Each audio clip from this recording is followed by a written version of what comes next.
नमस्कार मित्रों, हमारे YouTube चैनल में आप सभी का हार्दिक स्वागत है। आज हम सब कक्षा 10 के अनुसार समय लिखना सीखेंगे।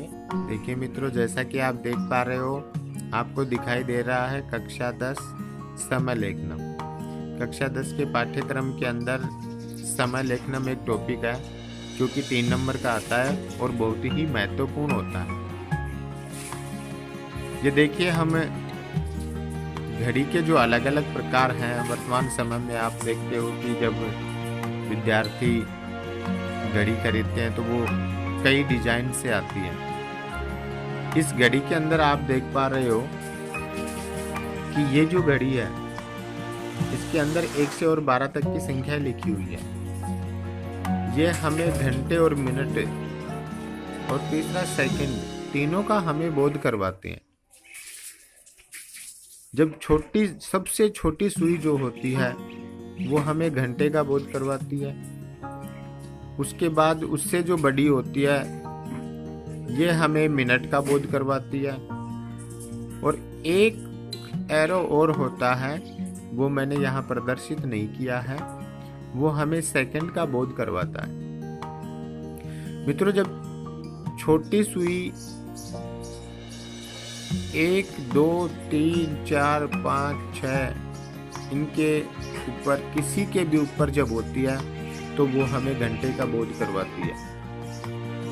लेकिन जो मिनट वाली सुई है, ये जिस संख्या पे होती है वो हमें मिनट का बोध करवाती है। और मिनट का बोध कैसे करवाती है मित्रों, कि जैसे मान लीजिए यहाँ पर मिनट वाली सुई 3 पे है, तो 3 को हम 5 से गुणा करते हैं, 5 × 15। इसका मतलब हुआ कि 15 मिनट हो रही है। इसी प्रकार से ये घड़ी होती है। एक इस प्रकार के डिजाइन की घड़ी होती है, एक इस प्रकार के डिजाइन की घड़ी होती है। तो मित्रों, इस के कैसे भी प्रकार की घड़ी हो, हमें डिजाइन से कुछ नहीं लेना है, हमें समय देखना आना चाहिए। समय देखना आना चाहिए और उस समय को हमें संस्कृत में लिखना भी आना चाहिए, जो कि बहुत ही आसान है। एक आसान तरीका आपको बताने जा रहे हैं।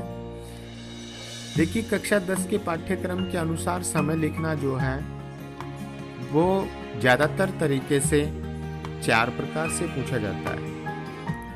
पूर्णांक यानी कि पूर्ण समय, सवा जिसको संस्कृत में शपाद कहा जाता है, साढ़े जिसके लिए सार्ध शब्द का प्रयोग किया जाता है, पौने जिसके लिए पादोन शब्द का प्रयोग किया जाता है। इसके अलावा संस्कृत में जब हम मिनट का प्रयोग करते हैं तो मिनट के लिए हम पल या कला लगाते हैं। अब वो मिनट किसी समय से अधिक हो रही है, जैसे मान लीजिए कि यहाँ पर 9:30 हो रही है, यानी 30 मिनट अधिक है 9 से। तो अधिक के लिए हम उत्तर शब्द का प्रयोग करते हैं और कम के लिए हम न्यून शब्द का प्रयोग करते हैं। इसके लिए सबसे पहले हम ये संख्याएं देखेंगे। 1, 2, 3, चतु या चतुर, पंच, षट या षड, सप्त, अष्ट, नव, 10, एकादश और द्वादश। ये संख्याएं हमें याद होनी चाहिए और हमें आना भी चाहिए। अब बात करते हैं कि संस्कृत के अंदर समय कैसे लिखेंगे।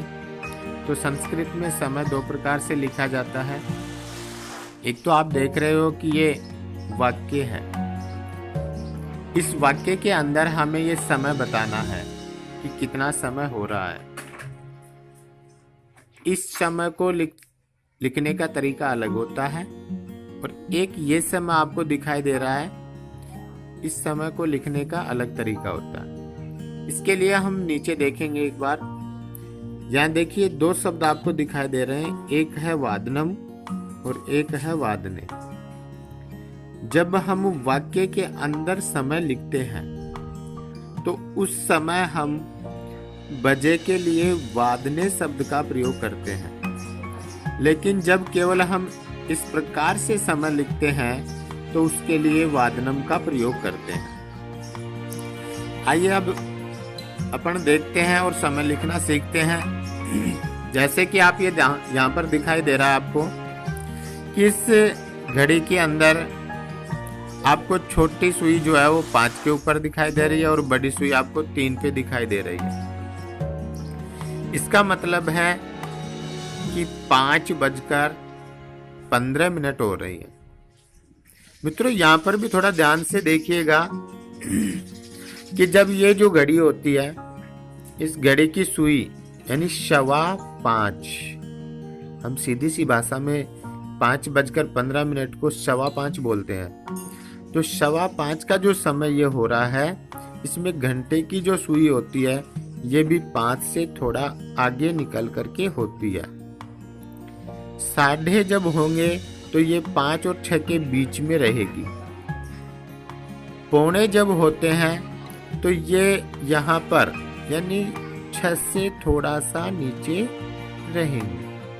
तो ये समय देखते समय थोड़े सा हम सावधानी बरतेंगे, क्योंकि अगर हम ये सावधानी नहीं बरतेंगे तो हमारा जो समय लिखना है वो गलत हो सकता है। अब आइए इधर, इसमें देखिए आपको 5:15 है। वाक्य के अनुसार भी हमें 5:15 यानी 5:15 का समय लिखना है। तो अब हम इसमें देखिए, सबसे पहले हमने बोला सवा, तो सवा को देखिए मित्रों, ये जो अभी हमने यहाँ बताया था कि एक तो पूर्ण समय होता है, एक सवा को संस्कृत में शपाद बोला जाता है, और 6:30 को सार्ध बोला जाता है, 6:45 को पादोन बोला जाता है। तो इसी के अनुसार हम यहाँ वापस चलेंगे। देखिए यहाँ पर 5:15 हो रहे हैं, तो हमने सबसे पहले बोला सवा, तो सवा के लिए हम मित्रों यहाँ पर लिखेंगे शपाद। शपाद लिखने के बाद में मित्रों हमने बोला 5:15, तो 5 को संस्कृत में हम बोलते हैं पंच, और फिर हमने बोला बजे, तो बजे को हम वाक्य में लिखेंगे वादने, जो पहले से यहाँ लिखा हुआ है, इसलिए इसको दोबारा लिखने की आवश्यकता नहीं है। ये हमारे वाक्य में हो गया। इसके बाद देखिए नीचे लिखा हुआ है 4, इसमें यहाँ कोई वाक्य नहीं दिया हुआ है, तो यहाँ वादने के स्थान पर हम वादनम का प्रयोग करेंगे और इसको लिखेंगे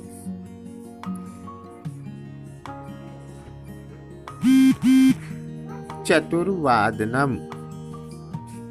उसके बाद आप देख रहे हैं नीचे दूसरा वाक्य है अहम, फिर रिक्त स्थान व्यायाम करोमी, आगे लिखा हुआ 4। 4 का मतलब है कि हमें इसका 4 का समय यहाँ लिखना है। तो 4 को आपको पता है क्या कहा जाता है, चतुः या चतुर, और उसके बाद वादने। अब चतुः जो शब्द आता है उसके आगे विसर्ग आता है, और वो विसर्ग जो है र में परिवर्तित हो जाता है ऋत्व संधि के अनुसार, तो चतुर्वादने। इसके बाद में है यहाँ पर फिर वापस वैसे ही समय आ गया, तो इसको 7:15 हो रहे हैं, तो सवा को शपाद बोला जाता है, तो शपाद, और 7 को सप्त कहा जाता है, तो सप्त, और उसके बाद वादनम, सपाद सप्त वादनम। उसके बाद है सा रिक्त स्थान भ्रमणाय गच्छति, 5:45, यानी कि 5:45। तो 5:45 शब्द को मित्रों क्या बोला जाता है, पादोन, और 6 को बोलेंगे हम सड और वादने, पादोन सड वादने। बहुत ही आसान तरीका है, जैसे हम बोल रहे हैं वैसे हम लिख रहे हैं। पौने को पादोन, 6 सट वादनम बजे, 5:45 बजे। उसके बाद देखिए मित्रों कितने बज रहे हैं, 9:30। 9:30 को हम क्या लिखेंगे, 9:30 को बोलते हैं सार्ध, और 9 को क्या बोलते हैं मित्रों, नव, और उसके बाद में लगा देंगे वादनम, सार्ध नव वादनम। उसके बाद है मोहन रिक्त स्थान संस्कृतम पढ़ती, 9:30 बजे। 9:30 को अभी अपन ने लिखा है यहाँ पर, लेकिन यहाँ ध्यान रखेंगे ये देखिए यहाँ पर ये रिक्त स्थान है, जबकि यहाँ पर केवल साधारण समय लिखा हुआ है। तो यहाँ वादनम लगाया था, लेकिन यहाँ वादनम न लगा करके क्या लिखेंगे, वादने। तो शार्द नव वादने। उसके बाद देखिए यहाँ पर लिखा हुआ है 11:45, यानी कि 11:45। तो पौन को क्या बोलते हैं मित्रों, पादोन। और 12 को क्या बोलेंगे, द्वादश वादनम। तो इस प्रकार से मित्रों समय लिखा जाता है। इसके अलावा देखिए मिनट का जब आ जाता है कि 5:05, तो उसका समय लिखने का अलग तरीका है, जो मित्रों हम कल वीडियो में पढ़ेंगे। क्योंकि ज़्यादा लंबा समय हो जाने के कारण, ज़्यादा लंबी वीडियो हो जाने के कारण जो है लोग उसको कम ही पढ़ते हैं। इसलिए जितना छोटा वीडियो होगा उतना ही ज़्यादा लाइक किया जाएगा। तो मित्रों ये था अपना समय लिखने का तरीका। इस चैनल को लाइक सब्सक्राइब करना ना भूलें और बेल आइकन को जरूर दबाएं। धन्यवाद।